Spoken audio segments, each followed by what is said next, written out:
नमस्कार विद्यार्थी मित्रांनो, आपले गणित वर्ग या लाडक्या यूट्यूब चॅनलमध्ये सहर्ष स्वागत आहे।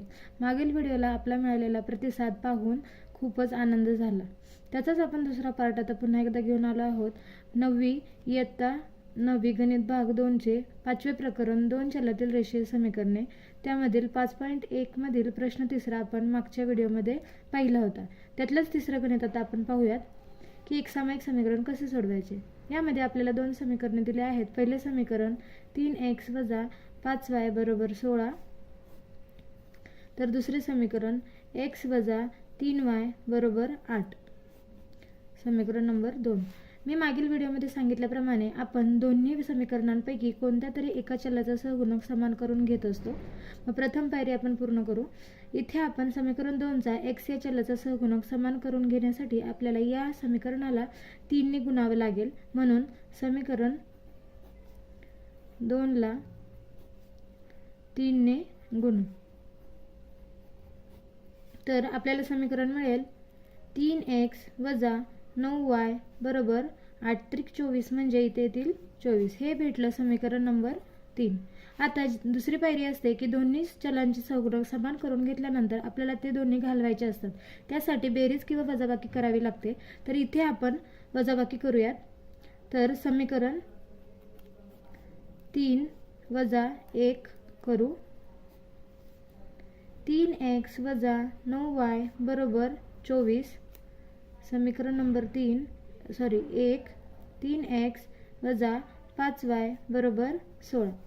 यांची वजाबाकी करताना मी मागे सांगितले होते की वजाबाकी करताना पुढील सर्व चिन्हे चेंज होतात। इथे धनचं ऋण झालं, इथे ऋणाचं धन होईल आणि इथे धनचं ऋण। तर हे धन ऋण काय होतात, कॅन्सल होतात, म्हणून हे कट झाले।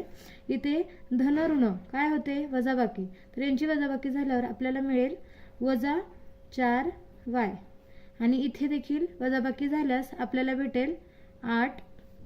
खाली y आहे तिथेच राहतील, हे -4 इकडे येतील भागाकारामध्ये। 8 - 8 भागिले -4, 4 × 4, 4 × 2 = 8, म्हणजे y बरोबर आपल्याला मिळाले -2।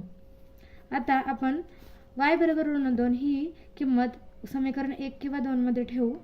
समीकरण 1 मध्ये y बरोबर -2 ठेवू, म्हणजेच समीकरण कसं होईल, 3x - 5 गुणिले -2 = 16।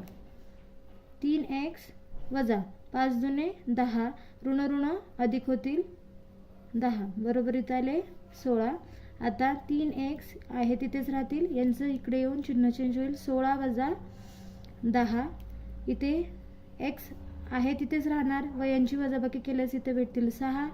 हे 3 गुणाकारातले इथे येऊन भागाकारात जातील, 3 × 3, 3 × 2 = 6, म्हणजे x बरोबर आपल्याला काय मिळाला, 2। म्हणजेच आपल्याला शेवटी x बरोबर 2 व y बरोबर -2 या किमती मिळाल्या। विद्यार्थी मित्रांनो, जर आपल्याला व्हिडिओ आवडत असेल व सोप्या पद्धतीने समजत असेल तर व्हिडिओला लाईक व सबस्क्राईब